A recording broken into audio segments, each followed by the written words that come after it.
Halo guys, chapter kali ini adalah lanjutan recap manhwa chapter sebelumnya ya guys. Tonton video sebelumnya guys, link ada di deskripsi. Yang mau tahu judul manhwanya juga ada di deskripsi ya guys. Lanjut saat protagonis kita terpeleset tangannya, dia menyentuh sosok wanita itu, kemudian wanita itu merasa gelisah guys. Terlihat dari raut wajahnya, dia takut kalau nanti protagonis kita melakukan hal yang tidak-tidak, padahal mah hantu. Ya udah ya guys ya, dia berkata, apakah ini alasanku dibawa ke sini? Lalu MC kita menjelaskan dengan gugup. Tidak, itu bukan maksudku, aku tidak sengaja. Sambil ketakutan MC kita guys, pintunya belum tertutup dengan benar jadi aku mencoba untuk membantumu. Lalu dia berkata dalam hati, apakah aku akan mati di sini? Aku benar-benar minta maaf. Saat MC kita sedang menjelaskan situasinya dengan ketakutan, terlihat wanita itu hanya terdiam guys. Lalu MC kita mengalihkan pembicaraan untuk menenangkan situasinya. Ayo kita ke tempat peristirahatan, di sini tidak aman ujarnya, maksudnya rest area ya guys, bukan kuburan. Wanita itu pun memandangi MC kita, dia yang melihat MC kita sedang gugup pun mulai tersenyum tipis di bibirnya, seketika senyumnya semakin melebar dan dia menjadi tertawa terbahak-bahak melihat tingkah MC kita guys. MC kita pun merasa bingung, kenapa dia tertawa, lalu wanita itu berkata, maaf. Aku tertawa karena aku merasa sedikit tenang, aku khawatir takut orang pertama yang aku temui, kalau dia orang aneh, dan terima kasih sudah memberiku tumpangan. Lalu wanita itu menanyakan nama MC kita, siapa namamu? Aku Daeyeon jawab MC kita guys.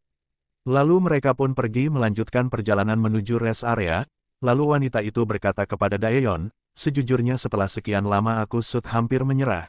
Aku gak mengira akan mendapatkan kesempatan untuk berbicara dengan orang lain lagi. Daeyeon yang mendengar itu hanya bergumam, jadi begitu ya. Kalau boleh tahu kenapa kamu ada di jalanan ini? Apa yang kamu lakukan di sini? Tanya Daeyeon kepada wanita itu. Kalau kamu tidak mau menjelaskannya kepadaku, aku juga tidak apa-apa. Wanita itu pun menjawab, aku tidak tahu, dari yang aku ingat sebelumnya, aku diseret oleh seorang pria yang tidak aku kenali, dan saat aku tersadar aku sudah berada di jalanan ini. Awalnya aku tidak tahu kalau aku sudah mati, aku hanya mengira kalau aku masih beruntung karena masih bertahan hidup, aku pun berlarian sepanjang jalan mencari pertolongan, takut pria itu datang dan mengejarku lagi. Tapi seiring waktu aku mulai menyadari kalau ada sesuatu yang aneh, tidak peduli seberapa kuat usahaku meminta bantuan, orang-orang hanya melewatiku, bahkan saat kau berjalan selama berhari-hari, sepertinya jalan ini tamapak tak pernah berujung, saat itulah aku tersadar, bahwa aku sudah mati. Aku sendirian di sini, dan tidak bisa meninggalkan tempat ini. Saat pertama kali kamu bicara padaku, aku tak mempercayainya. Aku sangat senang. Saat suasana menjadi haru wanita itu pun meminta maaf kepada Daeyeon, karena terlalu terbawa suasana, memikirkan hal bahwa dia bisa bertemu keluarganya lagi, itu membuat wanita itu sangat bahagia. Lalu Daeyeon berkata dalam hati, apa yang harus kukatakan padanya, apa yang harus kulakukan untuk membantunya.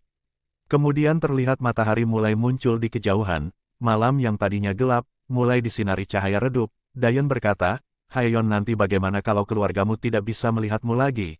Lalu Haeyeon menjawab, kalau begitu apakah kamu keberatan jika aku tinggal bersamamu? Daeyeon yang mendengar jawaban itu dia langsung terkejut guys, kalau kamu sekaget itu aku jadi merasa malu, tapi setidaknya bisakah kamu membantuku? Ucapkan kata-kata terakhirku kepada mereka, ujar wanita itu yang bernama Haeyeon guys. Mendengar permintaannya Daeyeon MC kita pun dengan senang hati ingin membantunya guys, lalu matahari pun nampak terlihat muncul dari balik cakrawala, dan saat itulah waktu mereka berdua bersama akan segera berakhir, dan saat itulah muncul notifikasi di HP-nya, kencan tengah malam pertama akan segera berakhir. Daeyeon yang mengetahui situasinya dia berkata, apa, kencannya akan berakhir? Apa yang akan terjadi?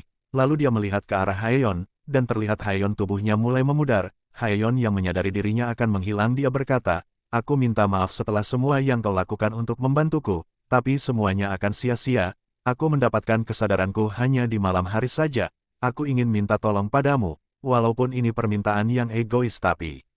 Saat itulah Daeyeon MC kita menyela perkataannya, dia berkata, masih banyak hal yang belum kita bicarakan, bisakah kita bertemu lagi di malam hari, di tempat yang sama? Mendengar perkataan MC kita, wanita itu pun sangat terharu guys, dia pun menyeka air matanya sambil berkata, baiklah aku akan menunggumu malam ini. Singkat cerita sosok Haeyeon pun menghilang dari pandangannya. Lalu MC kita berhenti dan masih tak percaya dengan apa yang telah terjadi, saat dia sedang frustasi muncul sebuah pesan di HP-nya, yang ternyata pesan itu dari orang yang mengirim link aplikasi kencan itu. Pesan itu berbunyi, "Datanglah ke tempatku." Lalu MC kita pun bergegas menuju ke sana. "Hyung, apa yang sedang kau lakukan?"